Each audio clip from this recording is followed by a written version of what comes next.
because speaking with the Hastings Mayor, Sandra Hazelhurst, a while back, her theme is Build Back Better.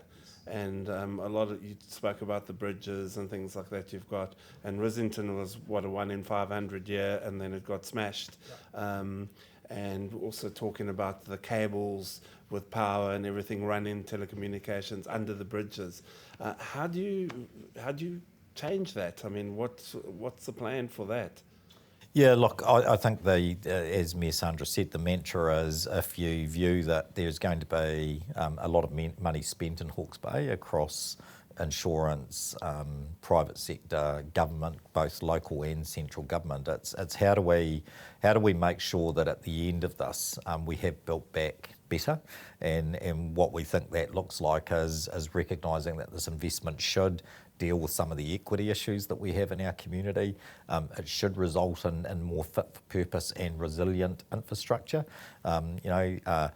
Resilient lifelines infrastructure. I don't think any of us thought for a moment in January that we might deal with natural disaster and try to manage that natural disaster with no power, no telecommunications, every connection between Hastings, Napier and Whitehall severed by bridges and roads. And it's highlighted that a lot of our infrastructure isn't that resilient.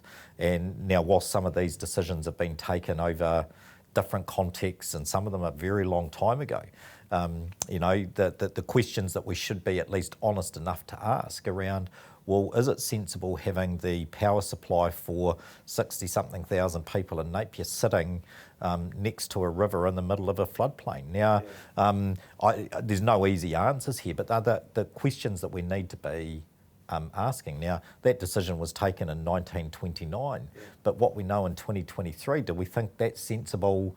Because we've seen what happens when the power goes out. That's the Redcliffe That's the Redcliffe substation. Yeah. Some of the questions about, because if we stand back and look at and this is difficult, Andrew, like if we look at the whakapapa of Hawke's Bay, well, we know what it was in 150-something years ago.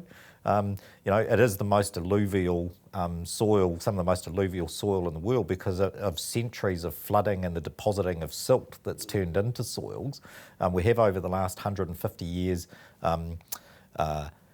created an economy off those soils through a drainage and a flood protection scheme, but we live largely on the plains in a braided river system that we diverted and changed over the last 150 years. So there is a level of risk living here, and it's how we collectively make some of those judgments around how do you best manage some of those risks, but accepting that there's a degree of risk around where we live. So we don't have answers to that at this stage, but I think that there's part of this recovery process that's in front of us is how do are we prepared to ask some of those questions?